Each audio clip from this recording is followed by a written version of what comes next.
can see how the tensioner is pulsing, and it definitely might be caused by the clutch on that alternator pulley, so we definitely have to test that.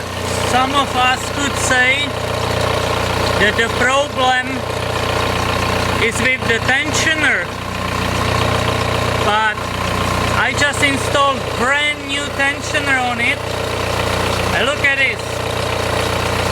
It's flying like crazy. Look at that belt here. It's crazy.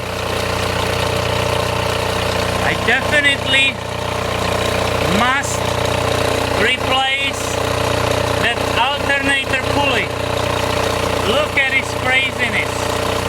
That's not good.